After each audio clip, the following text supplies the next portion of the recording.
दूरंगमंज्योतिकांज्योतिरेकं तन्मे मनः शिव संकल्पमस्तु। सभी आदरणीयों का आज चतुर्थ दिवस की इस शुभ वेला में स्वागत एवं अभिनंदन है। प्रभु धन्वंतरी की वंदना के पश्चात हम इस कार्यक्रम का शुभारंभ करने जा रहे हैं और आज अत्यंत हर्ष का एवं प्रसन्नता का विषय है कि आज हमारे मध्य में विश्व आयुर्वेद परिषद की स्थापना 1997 में हुई और जब विश्व आयुर्वेद परिषद की स्थापना हुई तो उसमें संस्थापक सदस्यों में से जिन्होंने एक ऐसा विचार किया कि आयुर्वेद के संगठन, आयुर्वेद के प्रति समर्पण भाव से कार्य करने वाला संगठन की कोई स्थापना हो, ऐसा लक्ष्य और संकल्प लेकर के 1997 में विश्व आयुर्वेद परिषद की स्थापना की गई और आज लगभग 25 वर्ष लगभग पूरे होने वाले हैं। ऐसे मनीषी और हमारे बीच में है। जिस प्रकार से एक बीजारोपण 1997 में किया गया और आज वह वटवृक्ष के रूप में हमारे सामने पुष्पित पल्लवित होता हुआ हमको दिख रहा है। कुछ कह रहे क्या? भारतवर्ष में ही नहीं अपितु विश्व में इसके सदस्य प्रांतों में, पूरे भारत में, विश्व में इसके सदस्य हैं और इस समर्पण भाव से आयुर्वेद को राष्ट्रीय चिकित्सा पद्धति घोषित करने के उद्देश्य से एवं विभिन्न क्रियाकलापों के माध्यम से विश्व आयुर्वेद परिषद समाज में कार्य कर रहा है, ये सर्वविदित है। आज हमारे बीच में मनीषी श्रद्धेय आदरणीय प्रोफेसर योगेश चंद्र जी मिश्र, हमारे मार्गदर्शक, संरक्षक, प्रेरक, जिनका आशीर्वाद हमको निरंतर मिलता रहता है। आप राजकीय आयुर्वेद महाविद्यालय बरेली से प्राचार्य पद से आप सेवानिवृत्त हैं और विश्व आयुर्वेद परिषद में आप राष्ट्रीय आयोजन सचिव के रूप में, संगठन सचिव के रूप में आप हमारा निरंतर मार्गदर्शन करते हैं। आदरणीय गुरु जी का मैं राजस्थान इकाई की तरफ से मैं हार्दिक स्वागत अभिनंदन करता हूं एवं आशीर्वचन के लिए गुरु जी को आमंत्रित करता हूं। गुरु जी पधारे एवं हमें आशीर्वचन प्रदान करने की कृपा करें। आदरणीय श्रद्धेय गुरुवर पूज्य श्री योगेश चंद्र जी मिश्रा सर। विश्व आयुर्वेद परिषद के राजस्थान इकाई के अध्यक्ष, सभी कार्यक्रमों में विश्व आयुर्वेद परिषद के अत्यंत पुराने समय से ही जुड़े श्री किशोरीलाल जी, तथा ये जो एक ज्ञान यज्ञ हो रहा है, उस साप्ताहिक ज्ञान यज्ञ के सभी मनीषी आचार्यगण और सभी उसमें भाग लेने वाले ऋत्विज और यज्ञ कर्मी, आप सबका सादर अभिनंदन, सादर स्वागत। वास्तव में जो शोध कार्य में प्रत्यक्ष लगे हुए लोग हैं, उन्हीं को इसमें रहना अधिक उचित था, लेकिन फिर भी एक अपने यहाँ एक व्यवस्था, एक परंपरा है और उस व्यवस्था और परंपरा में जिसको कह दिया जाता है उसको कुछ न कुछ कहना सुनना आवश्यक है।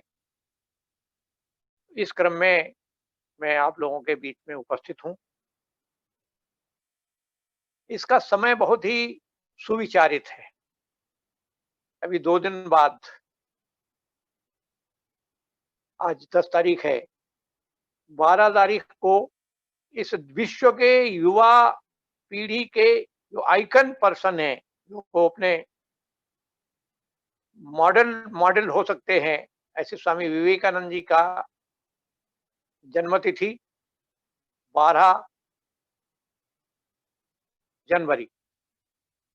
और उसके बाद में तमो गुण की प्रवृत्तियों से सत्व गुण की ओर बढ़ने वाले, तमस को दूर करके प्रकाश की ओर बढ़ने वाला जो सूर्य है, दक्षिणायन से उत्तरायण की ओर जाने वाला, ऐसा अपना पूरे देश भर में, कहीं वैशाखी के नाम पर, कहीं बिहू के नाम पर, कहीं अन्य अन्य नामों के साथ, कहीं गुड़ी पड़वा के नाम पर, अलग अलग प्रांतों में, लेकिन एक ही भावना को सामने रखे हुए कि जो नवीन आने वाला है, नवीन सूर्योदय है, वो हमारा मार्गदर्शक है।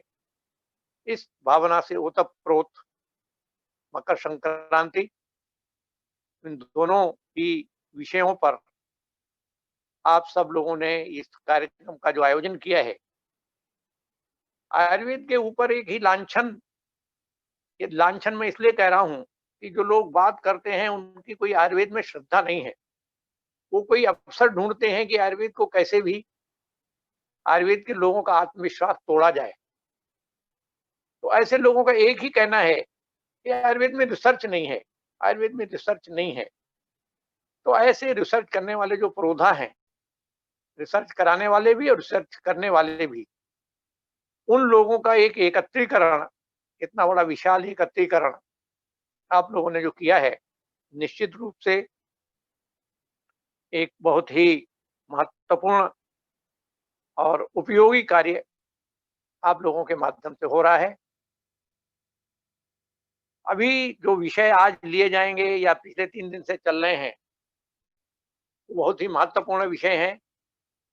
डाटा कलेक्शन कैसे निर्माण किया जाए, कैसे शोध की जाए, शोध में क्या क्या समस्याएं हो सकती हैं, उसको कैसे कैसे दूर किया जाए, ये बहुत महत्वपूर्ण विषय हैं।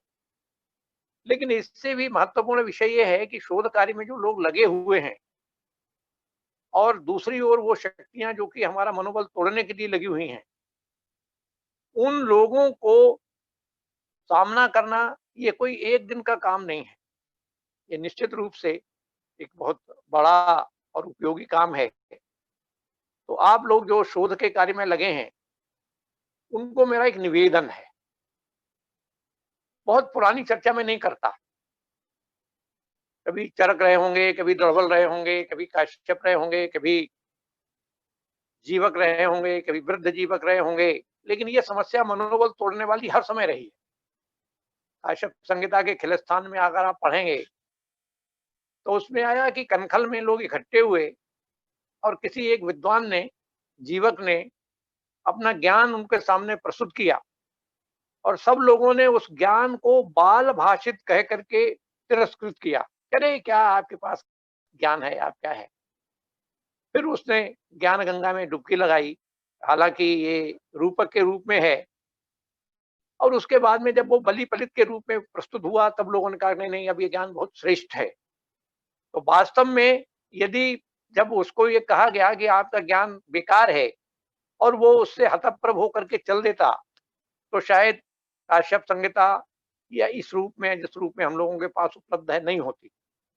ऐसे ही हम लोगों के साथ भी है। हम लोगों के ज्ञान को तोड़ने के लिए, हमारा विश्वास तोड़ने के लिए जो शक्तियां लगी हैं, उनके सामने हमको बहुत ही दृढ़ प्रतिज्ञ होकर के, स्थिर मति होकर के लगना पड़ेगा। और मेरा आप सबसे, मैं कोई नई बात नहीं कह रहा हूं, हो सकता है जो मैं अब कहने वाला हूं या अब तक जो मैंने कहा है वो सब आप लोगों के साथ परिचित चीजें हैं। लेकिन इस देश में एक जगदीश चंद्र बसु, जो इसी पीढ़ी के व्यक्ति थे, उनका जन्म 1858 में हुआ और 1937 तक, बने अब से 80 वर्ष पहले तक उनका कालखंड रहा। गांव के विद्यालय में शिक्षा दीक्षा प्रारंभिक हुई, इसके बाद में भौतिकी में अध्ययन हुआ, विदेश चले गए। उनका मनोबल तोड़ने के लिए क्या काम किया गया कि जब वो शिक्षक होकर के, भौतिकी के शिक्षक होकर के आ गए, तब उनको कहा कि भाई जो अंग्रेजों को हम वेतन देते हैं उससे बंथड़ वेतन देंगे। उन्होंने कहा कि हम पढ़ाएंगे अवश्य और वेतन एक भी पैसा लेंगे नहीं। 3 वर्ष तक उनकी श्रीमती जी उनको नाव से पार ला करके छोड़ के जाती थी, फिर जाती थी, घर का काम करती थी। आप कल्पना करिए कि 3 वर्ष तक एक भी पैसा न लेने के बाद भी उस व्यक्ति जमा रहा और उसके कारण से वो फिर और उन्होंने क्या-क्या चीज़ें बनाई। अंग्रेज़ों ने कहा कि नहीं भई हम तो नहीं मानते कि पेड़ों में प्राण होते हैं, तो उन्होंने एक कैस को ग्राफ बना दिया। उस ग्राफ के परीक्षण के समय भी उसको आत्मविश्वास तोड़ने के लिए षड्यंत्र किया गया, लेकिन उसके बाद भी वो जमे रहे। तो एक ये उनका जीवन चरित्र। एक ऐसे ही एक और व्यक्ति आया, जो उसके बाद में आए, 1895 में उनका जन्म हुआ, 1948 में उनका 53 वर्ष की आयु में देहावसान हो गया। वो थे येल्ला प्रगट सुब्बा राव। जो लोग शोध कार्य में लगे हैं, उनको ये दोनों जीवन चरित्र ज़रूर पढ़ने चाहिए। सब आजकल तो यूट्यूब पे उपलब्ध है। ये जो येल्ला प्रगट सुब्बा राव थे, इनका एक छोटा भाई था, उसको स्प्रू हो गया। माल न्यूट्रिशन के कारण से उसका देहांत हुआ। सब प्रकार की औषधियाँ देने के बाद भी जब उसको कोई बहुत लाभ नहीं हुआ, तो उसी समय इन्होंने तय किया कि नहीं मैं इससे लड़ूँगा। और कोई बहुत अच्छा प्रारंभिक शिक्षा नहीं थी। जो जीवनीकार हैं वो कहते हैं कि 3 वर्ष में उन्होंने मैट्रिक पास किया, 3 अटेम्प्ट में। मैंने कैसे अति सामान्य व्यक्ति, लेकिन यहाँ से गए। आयुर्वेद से उनका इतना संबंध था कि एक आयुर्वेदिक कॉलेज था लक्ष्मीपति का, उसमें उन्होंने एनाटॉमी की शिक्षा दी लोगों को। माने हाई स्कूल किया, इंटरमीडिएट किया, मेडिकल कॉलेज में कहीं न कहीं एडमिशन लिया किसी की सहायता से, लेकिन वो विदेश तक पहुँचे और वहाँ पर जो साइनामाइड या इस टाइप की जो कंपनी है अमेरिकन या लंदन की, उनके साथ उन्होंने एटीपी एड्नो ट्राइफॉस्फेट की खोज की। फॉलिक एसिड का पहले कहाँ से प्रयोग संश्लेषण किया और एरोमाइसिन जैसा एक एंटीबायोटिक उसका संश्लेषण किया। तो मैं इसलिए ये बातें बताना चाहता हूँ कि वास्तव में साधन भी चाहिए, लेकिन साधन से बड़ी चीज है साधना, जो कि हम सब लोगों के पास उपलब्ध है। आप लोगों से मैं और कोई अनुरोध नहीं कर रहा। श्रीमद् गीता में 16वें अध्याय में जो प्रारंभ के 3 श्लोक हैं, पहले 3 श्लोकों में, 2 श्लोकों में, 3 श्लोकों में दैवी संपत्ति की रचना चर्चा की गई है। आय भयम सद्दु संशुद्धिर ज्ञान योग व्यवस्थिति। और उसी के आगे अगले श्लोक में, एक श्लोक में जो तमोगुण के हैं, दंभो दर्भो विमानश्चा, उनकी चर्चा की गई है। मेरा ये कहना है कि इनमें से किसी एक सत्व गुण को आप अपने जीवन में ले लीजिए, उसके बारे में तय कर लीजिए कि मुझे ये जीवन जीना है। सबसे महत्वपूर्ण है अभी डरना नहीं, भय मुक्त जीवन। तो ये शोध के लिए निश्चित रूप से बहुत ही बड़ी बात है। आयुर्वेद तो ये मान के ही चलता है कि चाहे भय हो, चाहे ईर्ष्या हो, ये हमारे स्वास्थ्य के लिए बहुत ही घातक है। तो हम समाज के लिए कुछ ऐसा दे सकें कि बिना संसाधन के भी उनका आत्मविश्वास बढ़ सके। तो ये जो आत्मविश्वास का गुण, धैर्य का गुण सभी शोधकर्ताओं के लिए अत्यंत आवश्यक है। मैं समझता हूँ कि विश्व आयुर्वेद परिषद के द्वारा प्रारंभ की गई इस मुहिम से इस देश में इस प्रकार की जो एक कमी अनुभव की जा रही थी, वो दूर हो रही है। विश्व आयुर्वेद परिषद अनेक क्षेत्रों में काम कर रहा है, विद्यार्थी क्षेत्र में, अध्यापकों के क्षेत्र में, चिकित्सकों के क्षेत्र में, शोध के क्षेत्र में, सभी प्रधानाचार्यों को इकट्ठा करना। जो लोग आयुर्वेद के लिए एक अच्छे कारण सिद्ध हो सकते हैं आयुर्वेद के विकास में, उन सबके लिए हम लोग काम कर रहे हैं। सदस्यता बड़ा ऑनलाइन सदस्यता हो गई है, शायद आपको बताया गया होगा, नहीं तो ये जो संचालक लोग हैं इनसे जानकारी मिल जाएगी।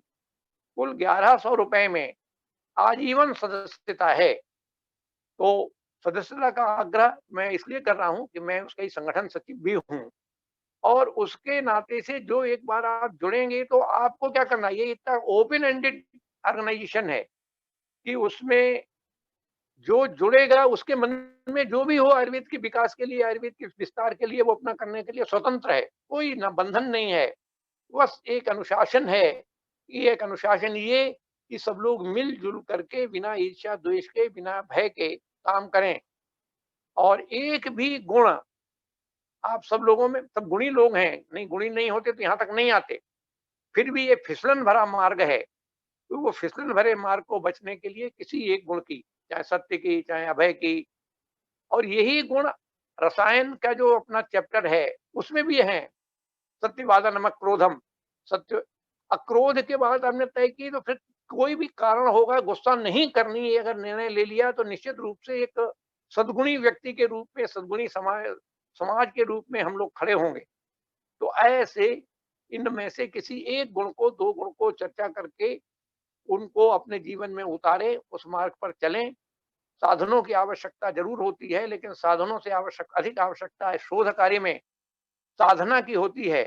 तो मिशनरी स्पिरिट से, मिशन की भावना से, त्याग और परोपकार की भावना से आप सब लोग काम में लगेंगे, तो निश्चित रूप से आयुर्वेद का उद्धार होगा, आयुर्वेद की पुनर्प्रतिष्ठा होगी, जिसके लिए हम लोग लगे हैं। और आयुर्वेद अपने पुराने वैभव को प्राप्त कर उससे भी आगे बढ़ेगा, 2-4 कदम आगे और बढ़ करके हम नई पीढ़ी को एक अच्छा आयुर्वेद देके जाएंगे, ये हमारा विश्वास है। इसी विश्वास को आप लोगों के माध्यम से जागृत करना है। इसको जागृत करते हुए मैं अपनी बात को समाप्त करूंगा। मैंने प्रारंभ में भी कहा था कि मैं कोई नया काम नहीं कर रहा, लेकिन इन सबके माध्यम से आप सब लोग बड़े श्रेष्ठ काम में लगे हैं, उसके लिए मेरी शुभकामनाएं हैं, और उसमें आगे बढ़ें, यही मेरा अभिमत है। धन्यवाद। Thank you sir. आपका यह आशीर्वाद और आपकी जो प्रेरणा है वह सभी पूरी टीम को और जितने भी शोध अध्येता है उनको एक संबल प्रदान करेगा। आपका हार्दिक आभार। और आदरणीय आयोजन अध्यक्ष प्रोफेसर महेश जी सर का भी मैं इस कार्यक्रम में स्वागत अभिनंदन करता हूं, पूरी टीम का स्वागत अभिनंदन करता हूं। और हमें बिना विलंब किए हुए हम सत्र प्रारंभ करने जा रहे हैं। और आज के रिसोर्स पर्सन के रूप में हमारे बीच में डॉक्टर पंकज पाठक जी, आप एसोसिएट प्रोफेसर हैं, all India institute of Ayurveda नई दिल्ली में आप कार्यरत हैं मौलिक सिद्धांत विभाग में। आपने बीएमएस एसडीएम हासन कॉलेज से, आपने प्रतिष्ठित संस्था से आपने बीएमएस किया। उसके बाद में आपने मैसूर गवर्नमेंट आयुर्वेद कॉलेज से आपने एमडी किया और जामनगर आईपीजीटी&आर से आपने पीएचडी किया। आपने कई प्रकार के अवार्ड भी आपने प्राप्त किए हैं। उसमें जो पीजी एंट्रेंस हुआ था कर्नाटक में, उसमें आपने प्रथम स्थान प्राप्त किया था और नेशनल यंग साइंटिस्ट अवार्ड आपने प्राप्त किया है। विभिन्न पत्र पत्रिकाओं में आपके नियमित रूप से लेख आते रहते हैं। मैं आदरणीय सर का मैं इस कार्यक्रम में स्वागत अभिनंदन करता हूं और सर को आमंत्रित करता हूं कि सर पधारें और अपना व्याख्यान प्रारंभ करें। Doctor Pankaj ji sir. Thank you very much, sir. I request Gautam sir to please share the slides.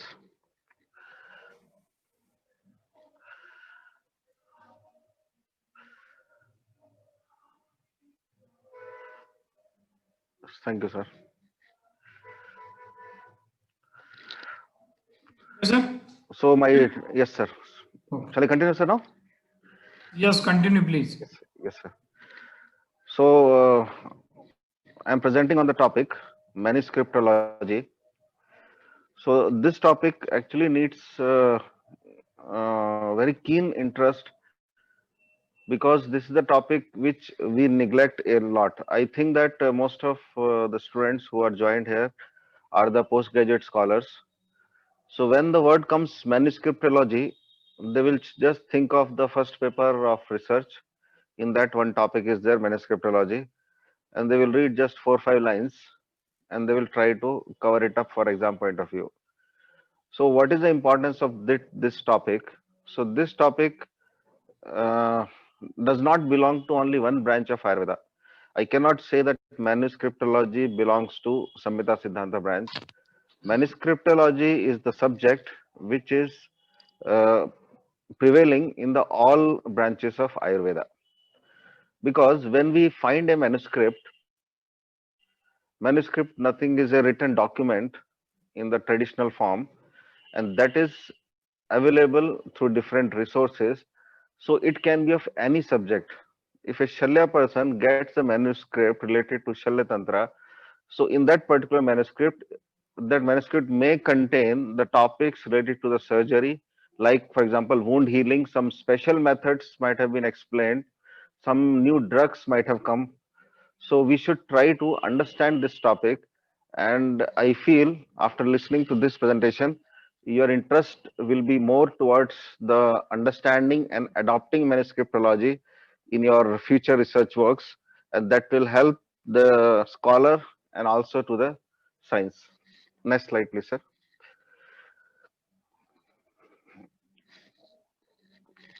So next slide, sir. So the first slide, it is nothing to do with the manuscriptology. So, sir, last one, sir. Eiffel Tower.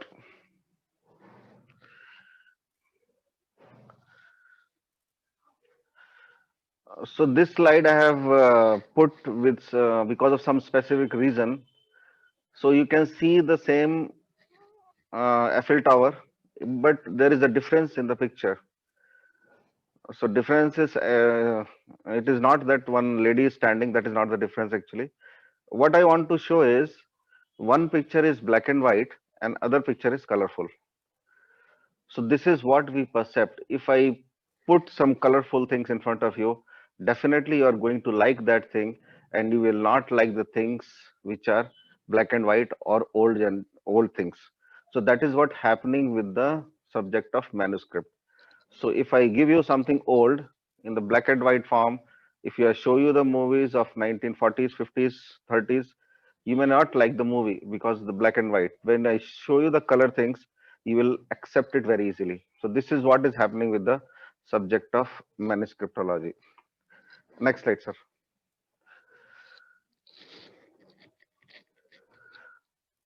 So now coming to the topic. So the word manuscriptology divided into two words. Manus means hands and script means written. So it is a scientific and structural study of the handwritten document credited with their antiquity. They are sources of cultural heritage and history. Any manuscript, record, or other document which is of scientific, historical, literary, or aesthetic value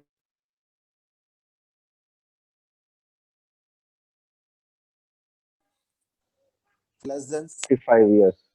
Antiquities and Art Treasures Act 1972. So manuscript, as you have understood, they are considered as the old documents, just like the antiques. Okay, so when you are get the manuscript, so they can be in the different forms that I will show you in the coming slides. It can be on the palm leaf, it can be on the copper plate, or it can be on anything. Okay, because there were no pen pencils or the pages available in that time, so people used to write their about their subject, about their knowledge in one piece of leaf or some other instrument, and they used to keep with them. So now we are trying to get those manuscript in the mainstream, mainstream in the sense to the qualified people who can make these manuscripts easily available to the common people or to the experts, so that we can come out with some hidden knowledge that can be useful for this time. So recently I have found one example. One of my friend working in Kerala.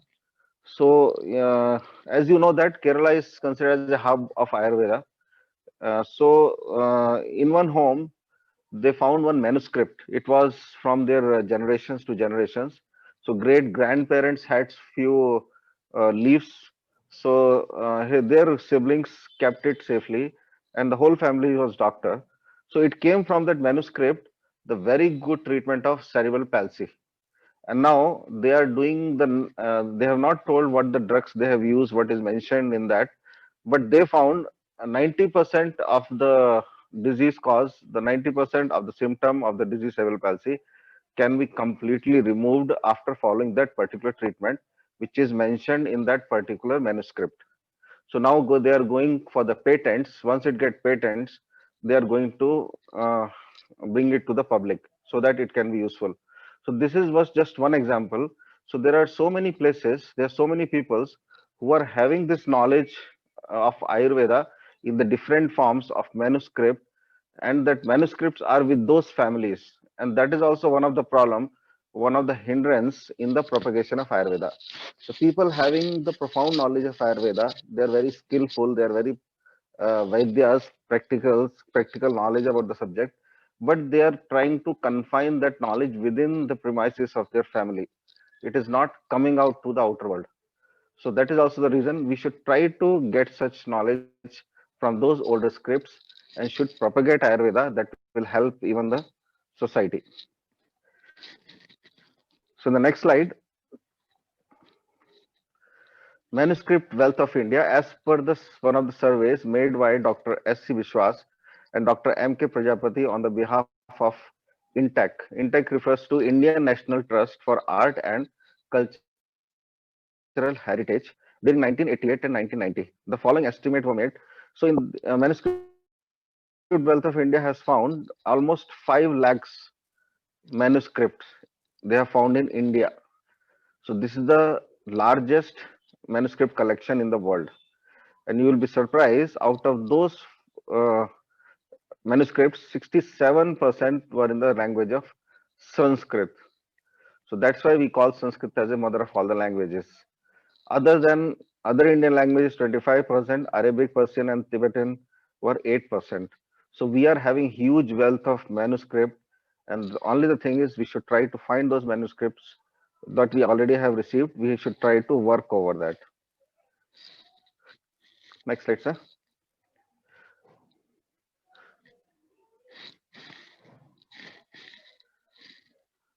So now, what is the need of this manuscript study? First is to preserve the ancient knowledge and review, contribute to the literacy richness of the science, and for better understanding of the principles. There are so many hidden principles in our Samhitas. See, when we read Charak Samhita, many a times we require Chakrapani Tika to understand the hidden meaning of that particular word. When we read Astang Hriday, we may need Arundatta. So in some places, such instance, the manuscripts comes to a great help. If you get some manuscript of Charak Samhita, so the things which are even not very clear in Chakrapani, or Chakrapani has explained in so much of depth in full in the grammatical manner, which a person cannot understand, such manuscript can help for a common student to understand the principles of Charak Samhita. So manuscript plays a very important role in understanding the basic principles or the principles of treatment in Ayurveda. Next slide, sir.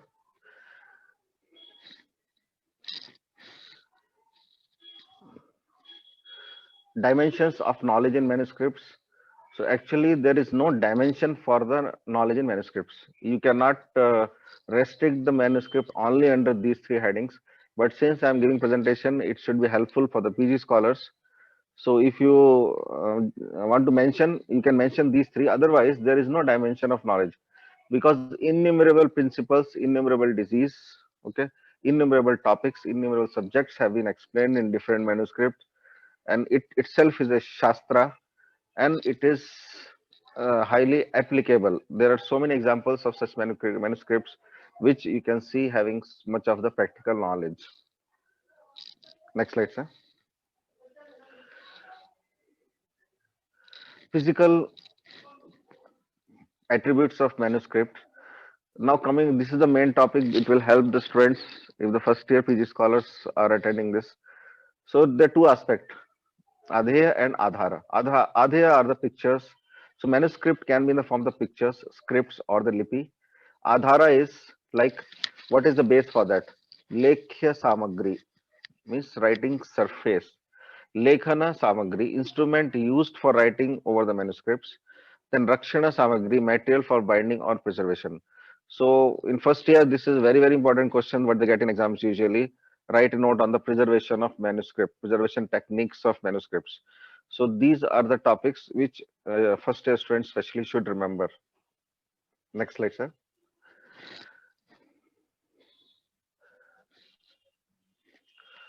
So now coming under the first heading, that is Lekha Samagri, Shila Lekha.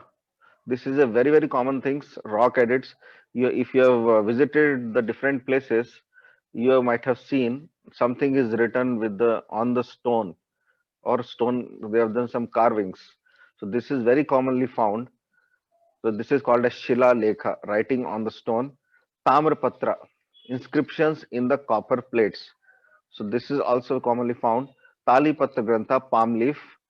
Bhurjapatra, Sanchapat, that is alloy, wood bark, animal skin, cotton clothes, paper manuscript. So paper manuscripts is the latest Lekha Samagri, which is now we are using since many years. But in the ancient time, since paper were not there, so people used to take the help of different materials for writing their concepts or their what they feel about the subject. So Shilalekha or Tamrapatra. So I have just taken one example from this internet to make you understand how it will look. So Shilalekha is a carving, engraving done on the non-metals, and Tamrapatra is on metals. So when you're writing on a stone, it is called a Shilalekha or Tamrapatra. Next is palm leaf manuscripts. So three types have been explained. Kharatala, freshly processed, are strong and flexible but are prone to insect attack. So this is very dangerous in case of manuscripts. We have lost lakhs of manuscript because of this problem of the insect attack.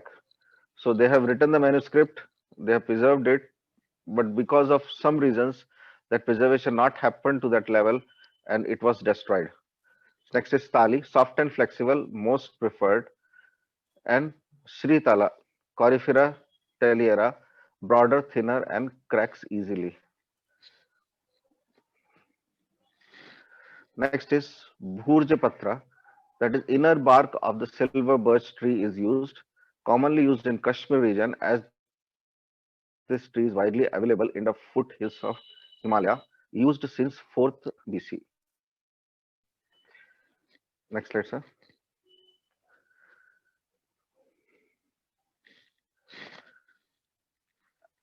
Next is alloy wood bark, that is the inner bark of agro, Aquilaria aglocha is used, popularly popularly used in the northeast Assam. So the people of the different regions, as you're seeing, it is not one common thing they were using. Okay, whichever things are abundantly available in that particular region, geographical region, so that particular thing they have used for the manuscript. So this they were using in the Assam because this tree is abundantly available in Assam. Next, sir. Next is Lekhana Samagri, writing instruments, stylus, pen, brush, ink.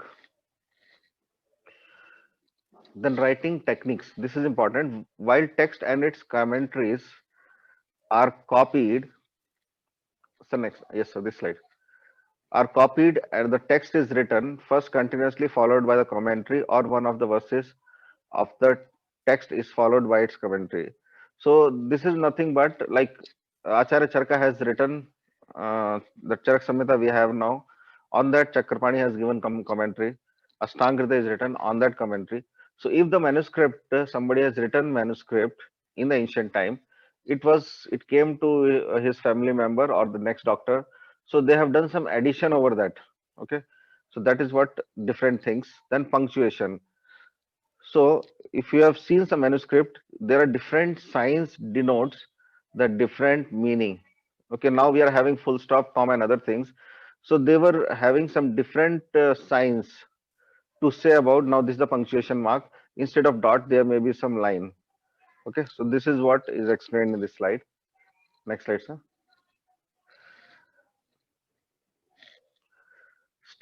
Steps involved in manuscript studies. See, one more thing I would like to tell to my dear scholars, those who have joined today. So manuscriptology is the topic which considered as very dry one. Okay, but if I show you in practical, it will really generate so much of interest to understand the about the concept of manuscriptology. In this presentation, I tried to make it more effective, should not include unnecessary things which can make you to feel bored, because now this is the time of everything online.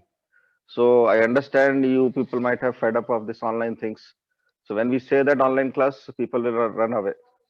So I was very cautious while making the slides that it should not create any kind of bore or something to the students who will join. So I am just highlighting and making you understand the concept of manuscriptology in a very simple words. In coming slides, I have given the meanings of those words which you are reading in your books, so that you should easily understand the concept. Okay. So this slides explained steps involved in the manuscript study. This is very, very important for exam point of view. First stage is the collection. First, you should go and collect the manuscript. For example, if you want to having interest to work on the manuscriptology, you should go and collect it. Where you will get the manuscript from the different centers which are there for manuscript all over India. For example, there is one center, Oriental Research Library, that is located in Mysore. If you go to that center, but you should follow the proper channel. You should take permission from your director, from principal. With the letter, you can go there, you can see the manuscript, even you can get it issued in some special cases. Okay, so first you should go and collect the manuscript. Second is the conservation. So when you take the manuscript, it is a very, very fragile kind of thing.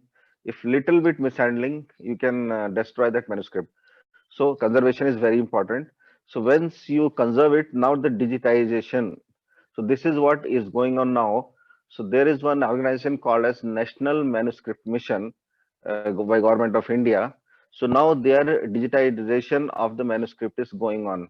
So whatever manuscripts they are getting, they are trying to convert it into the current form, and they are just putting into the computers, so that the work will be saved and they can propagate the knowledge of Ayurveda to the whole globe. Next is the deciphering, then editing, and at last is the finalization. So finalization means submitting your dissertation to the institute after getting the typing the whole instrument and following all these things. You're submitting a book on that particular topic to the organization. So these are the steps involved when you are going to read the manuscripts. Next, sir.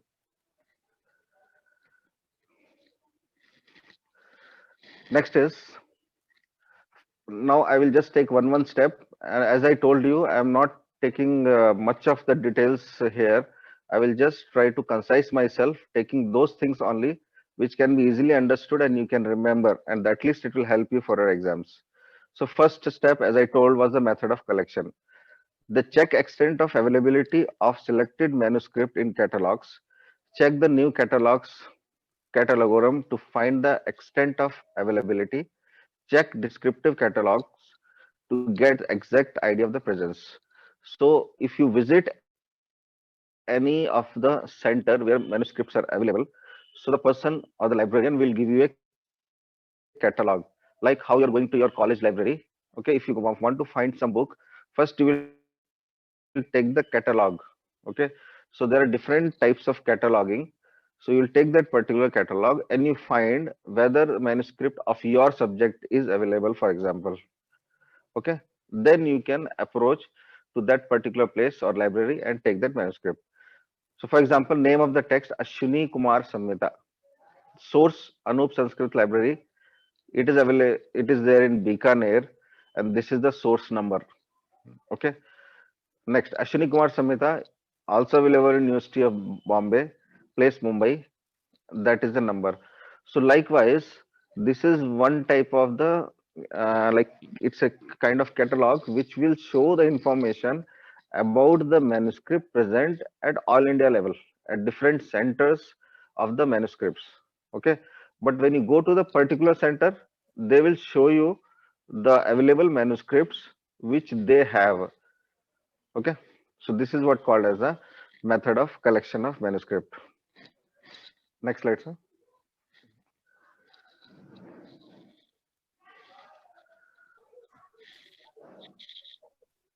Next slide, sir. Yes. Next is cataloging of the manuscript.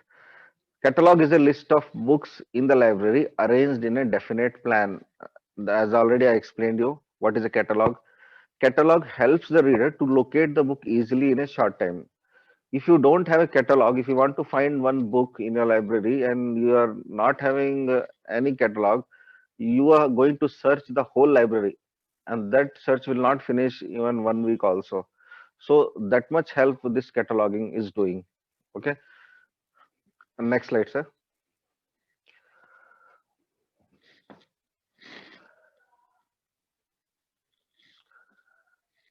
Next is types of catalog. There are two types: card form and the book form and the sheaf form. So card form, you are already well aware what you are seeing in your library. And second will be in the form of the book. Some of the libraries will keep in the form of book. Next is sheaf form. It is just like a bunch.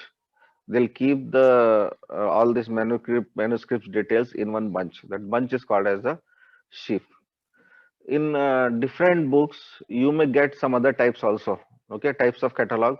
You may get some other classification. So, but I am just giving you what is more easier for you to remember, and it is more authentic. Next is contents of manuscript catalog. So when you see when you enter library, you have seen the accession. Accession, there will be some accession number. Okay. So what is that accession number? If I ask you, you may not be knowing what this accession number means. So the meaning is, in libraries, art galleries, museums, and archives, an accession number is a unique identifier assigned to and achieving initial control of each acquisition. So this is what is the meaning of accession number. In simple words, accession number is nothing but a unique identifier that is only assigned to that particular book, not any book else. Okay. Even that book is given to some student, some scholar. So that accession number, even the book is lost, that accession number will not be repeated. Okay. So contents of manuscripts catalog is date of accession, accession number, author, title, place of publication, publisher name, volume, size and binding, source of acquisition, cost, class, date of payment, remarks. So these contents should be there for the manuscript in a catalog. Next slide, sir.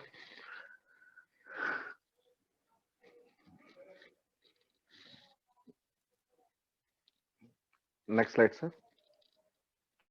Yes, format recommended by Government of India for descriptive catalog preparation. So descriptive catalog, part 1, physical details of manuscript. Physical details in the sense in which form the manuscript is, whether it's the form of the palm leaf, whether it's on the copper plate, okay, whether it is in the Bhurjpatra. So that is the physical details, whether it is a damaged or not, whether it is complete. Okay.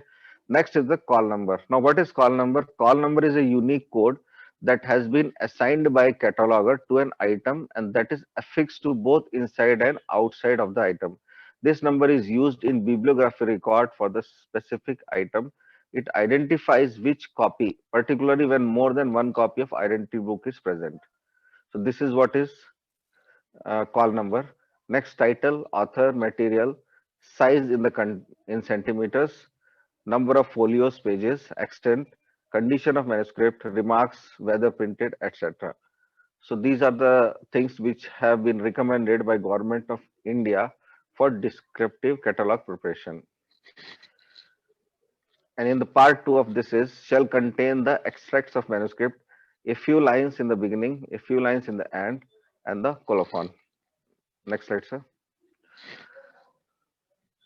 Then catalogorum to facilitate reference to manuscript catalogs of various institutions in the world. Theodore conceived and confined it in Germany, a catalogorum,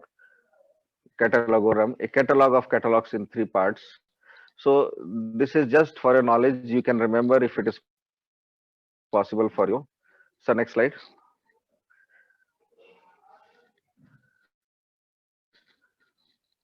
So this you should remember. New catalogorum. It is termed as NCC. So it is available in 36 volume. AC Wooler, VC of Punjab University, came up with an idea in preparing NCC. It covers more than 2,000 catalogs and more than 10 lakhs manuscript available in India and outside. Next slide, sir. So this is one example how this Amar Kosha example I have given, how they have maintained and putting the numbers. Okay. Next slide, sir.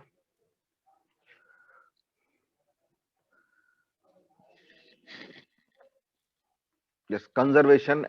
This is a second step, conservation and digitization of manuscripts. So first step was a collection. We have done it now. This is the second and third step, conservation and digitization. So in conservation and digitization, so this is what you're seeing the before. When you get some of the manuscript maybe like this, but after doing the proper processing of that particular sheet, now the things which were written on this now are visible. So this is what the difference after processing the manuscript what we get. Next slide, sir.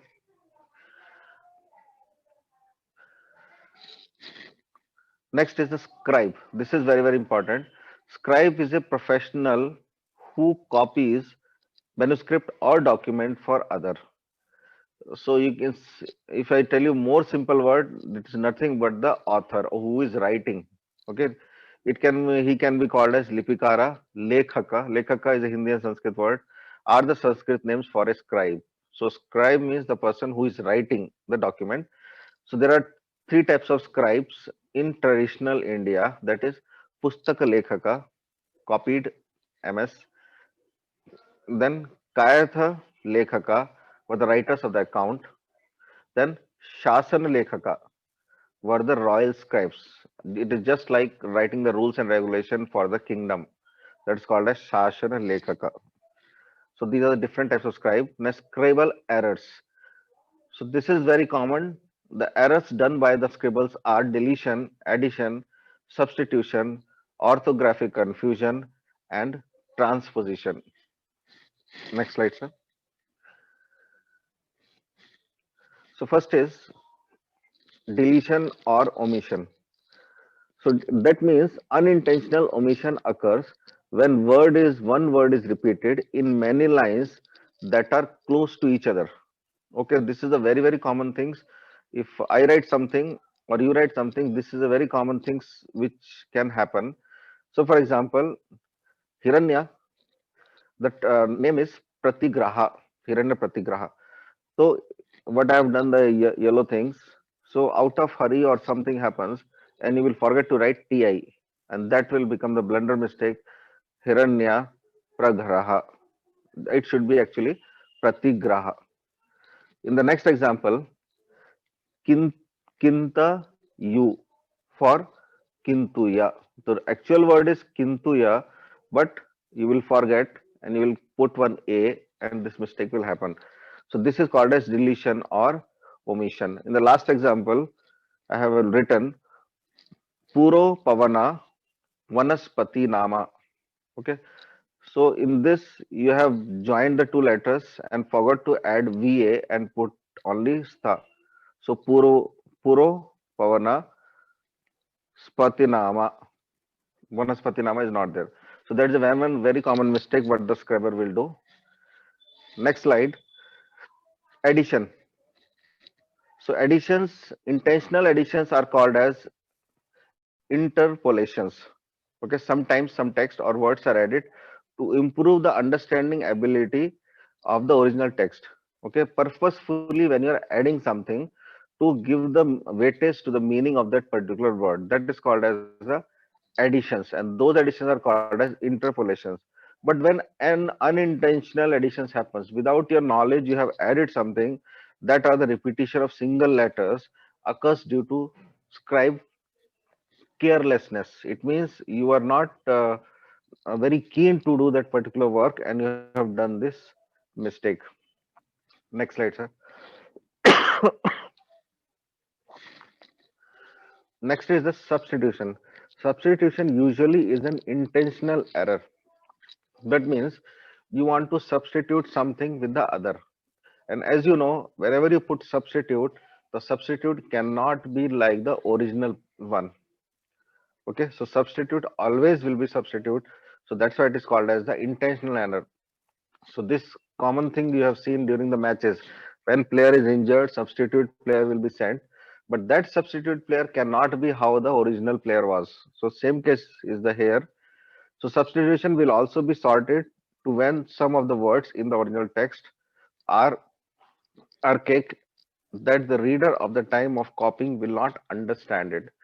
So you are substituting one word with the other word as per your understanding, but then that manuscript will be read by the other person. He will not understand anything, or it may change the complete name of completely meaning of the sentence. So this is what called as substitution. Next slide, sir. Next is orthographic confusion. When a scribe conversant with two different scripts copies a manuscript from one script to another, certain errors are introduced due to confusion of letters. Okay, when you're copying something from two different scripts, so commonly we'll do some error. So what is this? Orthography is a set of conventions for writing a language. It includes the norm of the spelling, hyphenation, capitalization, word breaks, emphasis, and punctuations. So if you are doing any error in that, that will lead to the confusion, and that confusion is called as orthographic confusion. So orthographic errors are the cognitive errors consisting of the substitution of a deviant spelling for a correct one. In simple words, just understand it. It will lead to confusion. Okay, when you are, for example, forgetting something, forgetting to put some punctuation or something, that will lead to the confusion to the person. Next slide.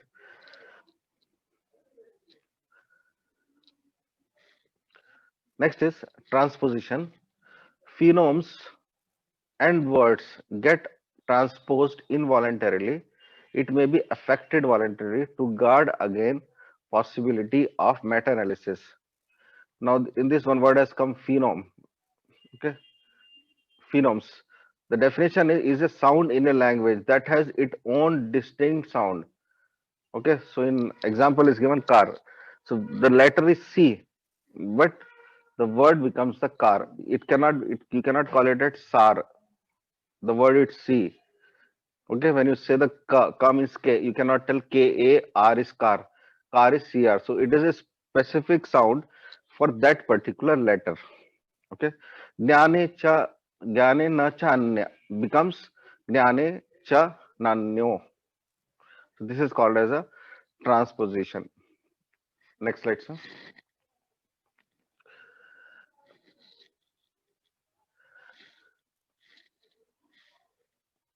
Next slide, sir.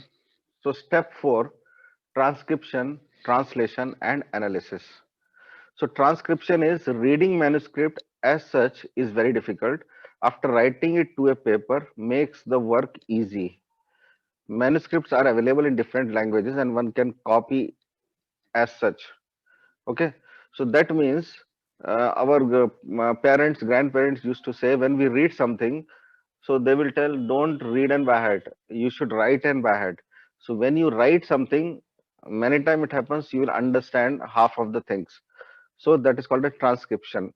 Reading manuscript as such is very difficult. After writing it to a paper makes work easy. Okay, you can understand some of the words and meanings. Manuscripts available in different languages and one can copy it as such. Okay, for example, if it is in Malayalam, you are just copying it. If it is Sanskrit, copying it in Sanskrit. That is called as a transcription. Then translation is, if it is in Malayalam, you are translating it into Sanskrit, Hindi or English. So that is called as a translation. So transcription is equal to as it is, translation is equal to one language to another. Next slide, sir. Critical edition. The study of manuscript or printings to determine the original or most authoritative form of a text, especially a piece of literature, is called as critical edition. It is a reconstruction of the text, close reading and detailed analysis of the content. In India, critical edition is an ancient concept. because we are having our Samhitas, we are having the Vedas, we are having the Puranas. Okay, so in India it is already existing. The critical addition was there even in the ancient time. Thus, preparing critical editions before a text is studied has been in practice in our country. Okay, so critical edition is the just you are having the authoritative form of a text, well established text available, ancient text is available now, that is called as critical edition. And best example is our Ayurvedic Samhitas, which are available now and written thousands of years back. Next slide, sir. Methods of critical editing. The actual process of critical addition differ from text to text, as the codices of each text have their own peculiarities. Hence, each has to be considered individually. Now, the one word has come, codices. If you don't understand the word, you will not understand this particular definition. So, codice is the plural word. The singular is codex. So, an ancient manuscript text in book form is called as codex. Very simple answer. So ancient manuscript text in the book form, like our Samhitas. So these are the codices you can tell. So critical addition is done in two methods. There are two methods. First is lower criticism and second is higher. Any addition that attempts to construct a text of a work using all the evidence is critical. Okay, it means you are generating, you are collecting all the available evidences of that particular text, then it will be called as critical. Whatever its methodology, critical editions require collation of different manuscript witnesses and the construction of a reading text out of the result of that collation. See, collation is very commonly we are using. For example, we are asking the student to make the collage of the Shad Ritucharya. So you will take one piece of paper, one chart, and in that you will paste those pictures related to the Shad Ritucharyas. Okay, so that is called as collage. It is just similar to that collation. So you are collecting the materials, evidences of the same manuscript or topics what you are reading in the manuscript. So that will help you in understanding or construction of the book. So that is called as a critical edition. Next slide, sir. Next is lower criticism. The process of selecting the original reading based on the evidences. Okay, it is coming under the three headings. First is heuristics, to discover methodologies, collection, analysis, and study of evidences. So this line is little difficult. In simpler words, heuristics, a methods of solving problems by using practical ways of dealing with them and learning them from past experiences. So you are using your Anumana Pramana and you are using your Vyavhar Jnana, like your social knowledge. Okay, so that is nothing but heuristics, right? So Anumana Pramana, your experiences of the past, plus the practical way, your Vyavharik Jnana, that will help you in this. Second is the recension, means a critical study of the text. It is a processing of choosing the reading copy of the matter from various copies. So this is simple for you to understand. Next is amendation, the process of making revision or correction of text. It is done when the author is not satisfied by the evidences available. Okay, so when you are not getting the enough evidences about that particular topic, then you are continuously revising it, correcting it, going through it. So that will be called as amendation. So these are the steps in the lower criticism. Next slide, sir. Next is collation. Collation is the process of collecting all the information concerned to the text in one document. Okay, so in one document, you are collecting the similar related information. It's called as collation. This method is adopted when there are more than two manuscripts. It is done in a specially prepared collation sheets. The divergence found between the text and the other codices are recorded along with the erasures, interlinear additions in the margins. Okay, you can just remember the first two lines of this slide. So collation is a process of collecting all the information to the text into one document. Next slide, sir.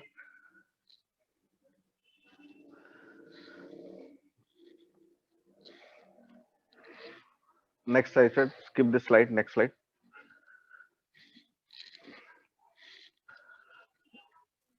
Next to this slide, sir. Next slide.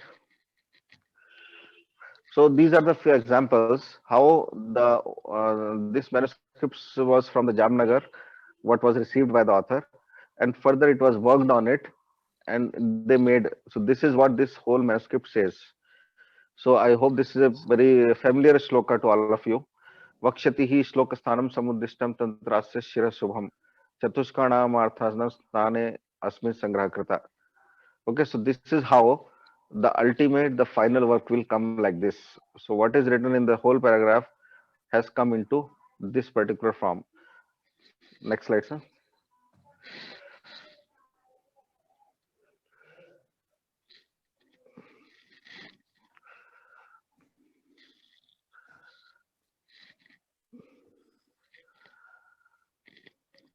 So this is also one more example of Shatashloki in Devanagari. So work was done on that. Next slide, sir. So this is उसका phone आया था सत्यपाल का. next is Bopadev Vyakhya on manuscript procured from Jamnagar. Next slide, sir. So this was still the lower criticism. Now coming to the higher criticism. After lower criticism, the higher criticism is done, editing the text by taking into consideration of questions of authorship, date of the author, influence of the work in the field, style, language, literary aspect, source of the work, circumstances that made author to create the work, influence of other writers, popularity of the work are considered. So as now you can easily understand, the lower criticism was the basic work for the build of the text, okay, after obtaining the manuscript. Okay, now here the next step, before going to the publication or just after publication, you need the information for final step of the book will come to market. So these are the steps like authorship, who will be the author, the one who has done the work or the one who has helped him. So can be two authors. So likewise, authorship, date of author, style, language, all this will come in the higher criticism. Next slide, sir. So in the simple words, so it can be said like that: style, situation, circumstances, life of author, language, literary aspect, source of work, his equipment. So all these things can include under this higher criticism. Next slide, sir. So now coming to the preservation of manuscript. So process of classifying, arranging objects in a particular order, cataloging help the reader to locate the manuscript easily in less time period. Nigantus are cataloging example in ancient India. So now in this particular, he is mentioning the few of the things. So what he says, Tailad Rakshat Jalad Rakshet Shithilbandhanat Murkha Haste Nadatavyam Evam Vadati Pustakam. So the manuscripts or the granthas or the scientific scriptures should not go into the hand of a idle person. Otherwise, it is the waste of time, the waste of the text. So it should be go into the good hands. So survey, preservation, documentation, digitalization, publication, lamination, scanning. So these things I have explained you during this explanation of previous slides. So all of you are well aware of this and preservation methods, all these things in detail. You can get any book of the research. So you can refer from there. So dusting preservation, I have just highlighted few points. Sufficient light and air circulation, that is very, very important. Dusting of shelves, pest control by chemicals, fumigation, naphthalene balls, and special oils, etc. can be used. Next slide, sir. So what is the role of the government or the Ayush Ministry So institutional efforts to bringing about this manuscriptology to a great level. So Ayush Ministry already funding so many extramural research on manuscriptology. If you go to the website of CCRS, okay, Central Council of Research in Ayurvedic Sciences, you will find in literary research you can do work. Government will give you funds. You can take manuscript and you can work on that and you can publish those manuscripts. So Government of India has initiated National Manuscript Mission. You can see one picture I pasted of website, National Mission for Manuscript. So in this, if you go to the each and every window of this manuscript website, you will find very interesting things. So this particular organization is doing the course on manuscriptology. Okay, if you are interested, you can go through this. So it is different levels, initial levels, advanced level. So initial levels course will be of 7 days. Okay, so the team of the experts of manuscript will come from this National Manuscript Mission. So those experts will come to your institution or the place where the manuscripts are available. So once it has happened in the Jamnagar, so they called the experts have come from there. So 7 days workshop. So 9 to 7, 7:30, they were taking continuous classes and they were making the participants to read the manuscript and understand it, because manuscripts are not written in the English, Hindi or like simple languages. So there was a different lipis, different writing styles.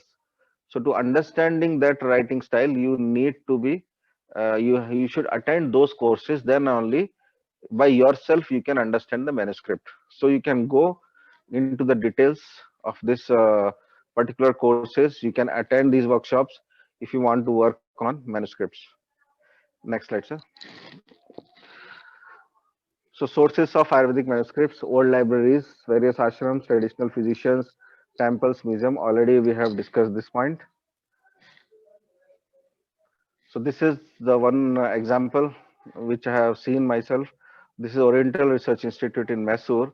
So very good library. You will get varieties of manuscripts, and they are very easily approachable. So you can take the help of from this particular center also if you are interested in working of manuscript. So by this, I'll finish my presentation.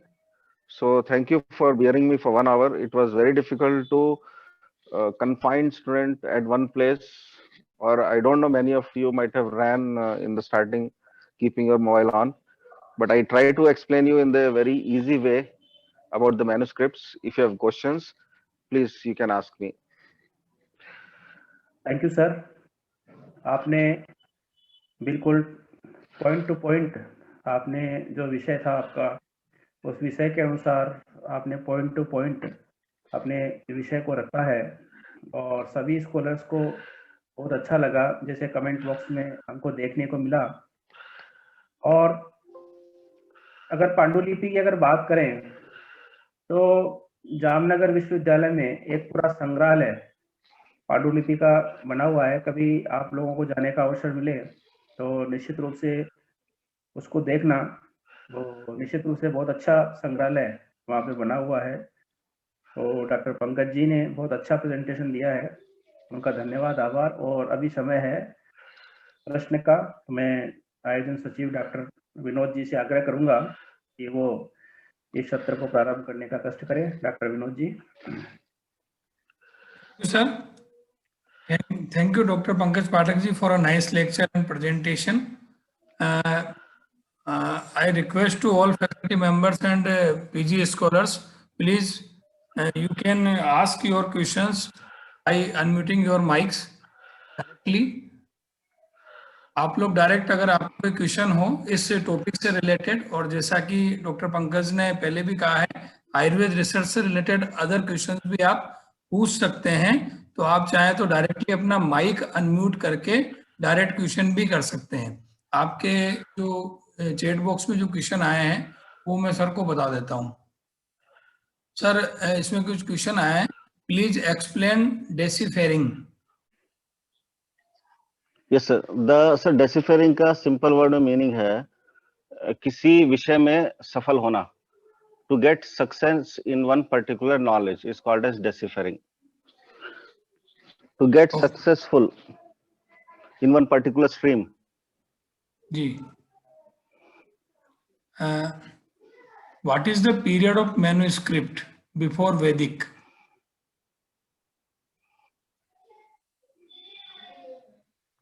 What is the sir pen manuscript का ऐसा कुछ time मुझे तो नहीं. Yes, sir. Sir, manuscript ke I have not received got any data regarding what is the period of manuscript, because it is available right from the Vedic period or even before that also. So no text mentions about the time period of the manuscripts. Okay, sir. Literature of literary research and manuscriptology are both same. No, sir, they are not same. So manuscriptology can be the part of the literary research. It comes under the purview of literary research, as it is a topic of the PG syllabus. So manuscripts comes under the literary research. Okay. Pali Lipi is also there. Sir, is any way to read this? Sir, there are so many Lipi existing, and Pali Lipi is one of the Lipi. And as I said in my presentation, if you want to understand how to read the Lipis, maybe it is a Pali Lipi or other Lipi, you should undergo the course which is conducted by the National Manuscript Mission. So there are different levels: initial level, 7 days course, then 1 month advanced course. So like that, at different levels, they will conduct the courses. If you attend those courses and get passed in those courses, definitely you can read any kind of Lipi, including the Pandulipi also. Okay, sir. What is orthographic confusion? Sir, orthographic confusion, as I already explained, I'll just go to that slide, and I have given the example.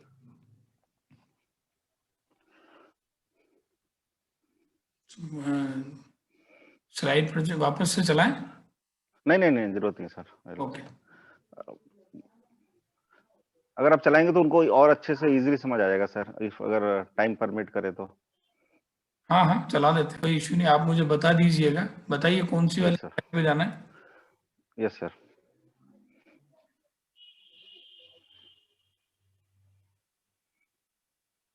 Number 12, number 13. Yes, slide number 31. 31, okay. Yes sir.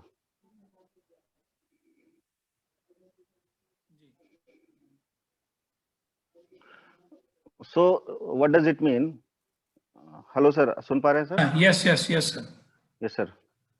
So when the author or the scribe or the person who is writing the manuscript, okay, he is taking the two different manuscript and he is copying one into the another. So while copying, the one letter will give the one meaning, in another manuscript it is giving the another meaning. Okay, it can be a letter, it can be punctuations or anything, and he will do that mistake. So that is called as orthographic confusion. So it will lead to confusion to that person. In this manuscript it has this meaning, in this manuscript it's having different meaning. So that confusion is called as orthographic. Okay.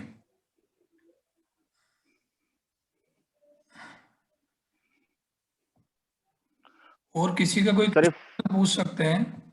Ji sir. Sir, if you can give me some 5 minutes, I want to show the scholars. Yes. Some more new research works which I have 3 questions. Yes sir. 3 more questions, sir. Please tell about citation. Please tell about citation index and impact factor.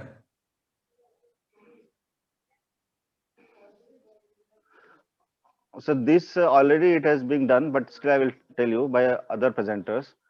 So citation means how many times your article or the research work is used by the other scholars. Okay. So for example, for my research, I am seeing one journal on Rasayana. So I found that is useful for me. So I will take that information, I will put it into my research paper. That is called as one citation. So how many times that research paper is being used by other authors is called as the citations. So that's why how many times, how many authors have used your research works. If you have more number of citations, that means it giving more weightage to your paper, and that only decides the your impact factor of that particular journal. Okay. Please explain about reliability and validity. Sir, please repeat question. Please explain about reliability and Sir, please repeat the question. please explain reliability and validity. Are you listening me? Okay, sir, this question is not related to this topic, sir. Okay. Yes, sir, it is not related to this. Okay. Explain data mining.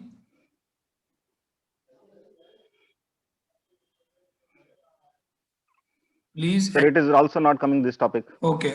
Sir, Sir, okay. Sir, I request all the scholars to, yes. Because data mining techniques, this all being done by, I think Kishore sir also they have done. Yes. Okay, sir. Okay. Please explain Kaal assessment of a manuscript.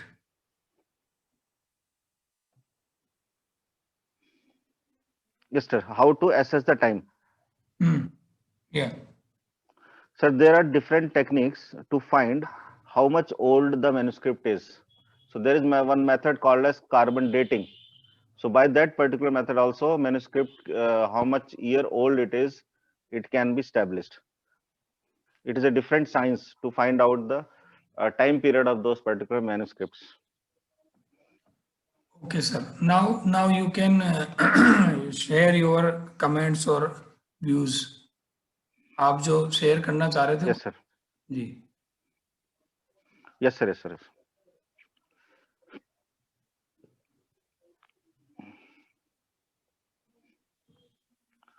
Sir, my slides are visible, sir, to the screen?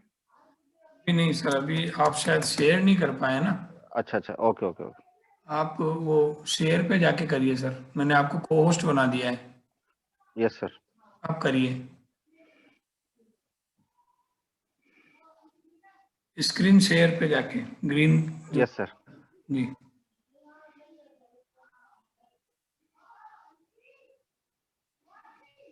So now is it visible? No, sir.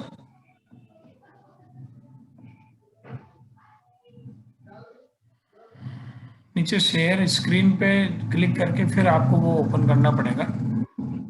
Yes sir.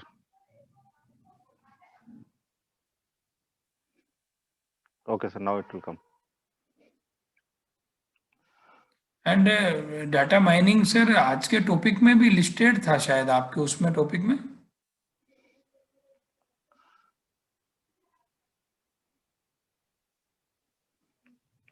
Sir actually जो आपने जो लिया है sir वो जो मतलब syllabus का पूरा पॉइंट ही है वो जो पीजी सिलेबस का कंप्लीट वो मतलब एवरीथिंग कम्स इन दैट. लेकिन मैंने जो वो मैन्युस्क्रिप्टोलॉजी ही लिया है सर इसमें. ओके. सर अभी दिख रहा है सर स्लाइड? नहीं sir, no. Okay, sir, I will just speak on that what I want to tell.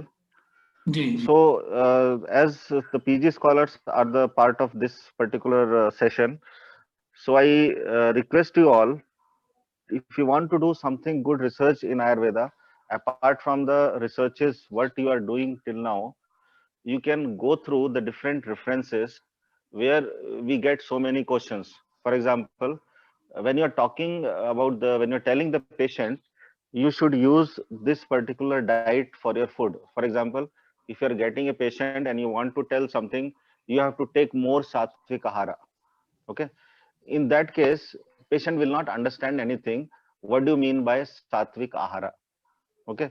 So for that, in Bhagavad Gita, if you go to different the chapter numbers, I'm not remembering, but you will get the diet having different types of gunas, that is sattvic ahara, rasic ahara, tamasic ahara, and these diets will be having different taste. So in Bhagavad Gita it is said that the diets which are praya madhur rasa, having more sattvic amsha, the diets having this particular rasa will be having rasic amsha, diet this rasa having the tamasic amsha, right? So if you go to the literature of Bhagavad Gita, you will find very good references which will help you to make the data for present lifestyle disorders. We are talking more about lifestyle disorders, and when matter comes to tell the diet to the patient, so in our samhitas there are so many things which are explained by acharyas. Some drugs, most of the drugs are not available now, so we feel that we should tell the things which are available now. For example, people are eating more burgers, pizzas, right? So which rasa these things have? So clearly in Bhagavad Gita it is mentioned. And refrigerated food, so our Lord Krishna says you should use the food which are available in that particular season. Okay, if you are using the seasonal diet, seasonal food, then that food will be having more sattvic amsha, right? So that means you should not eat the refrigerated things. If you are eating refrigerated things, it will increase the tamasic amsha. So this is the one example which I want to say regarding this research part. And second one, sir, about the research what I have done on the Rasayana Chikitsa on Drosophila melanogaster. So we say that Dirghamayu Smriti Medha Arogam Tarunam Vaya. Okay, if a person is taking Rasayana, it increases the lifespan of the individual. Okay, but when they ask how you will prove it, so that time we will keep quiet. There is no evidence for us that Rasayana Sevana increases the lifespan. If I take some Rasayana, I cannot do the study because the lifespan of the human beings are more. So to justify that particular point, so I have used one animal model called as Drosophila melanogaster. So in we have studied that animal model in genetics in 12th standard. So where it is told that the Drosophila's combination of the genes, chromosomes similar to the human beings. So Mendel has done research on that particular animal model. So this animal model I have used for the research of Amlaki Rasayana, because Amlaka is Vaisthapana told in Charak Samhita that eating Amla is increasing the lifespan. So that Amlaki Rasayana was given to this Drosophila because they are having the lifespan of only 25 days, 25 to 30 days. So this diet was given to Drosophila, and we found after giving the Amlaki Churna, the lifespan of Drosophila was increased to 3 times more. It became 84 days, almost 3 times more. And that paper, you can assess the paper in the IU journal. If you put Drosophila melanogaster and Umbilica officinalis, you can download that paper. You can read the details of that particular paper. So likewise, thing is we are just using the same animal models. We are just continuing with the same type of research. We should try to do something different. Now albino rat only we are using, and we are keep on using since years together. We are not trying to change to some other animal model can be more beneficial for some particular kind of research. That's also, this is only I wanted to tell. So the PPT was not opening. If any questions on this also they can ask. Thank you, sir. Thank you very much for a nice presentation. किसी का कोई question है तो पूछ सकते हैं, अभी भी 1 मिनट का समय है सबके पास. अदरवाइज हम अब हमारे नेक्स्ट लेक्चर की तरफ चलेंगे. चलिए, thank you very much doctor Pankaj Pathak sir. Thank you, sir. Thank you very much. Thank you, Vishwat Parishad, Rajasthan unit. I thank Professor Maheshwar sir, Gautam ji, and all the people involved in this for giving me this opportunity. Thank you one and all. Thank you sir. Thank doctor you. Kishori ji sir. जी. Thank you, Dr. Pankaj ji, sir. Dr. Vinod ji, thank you.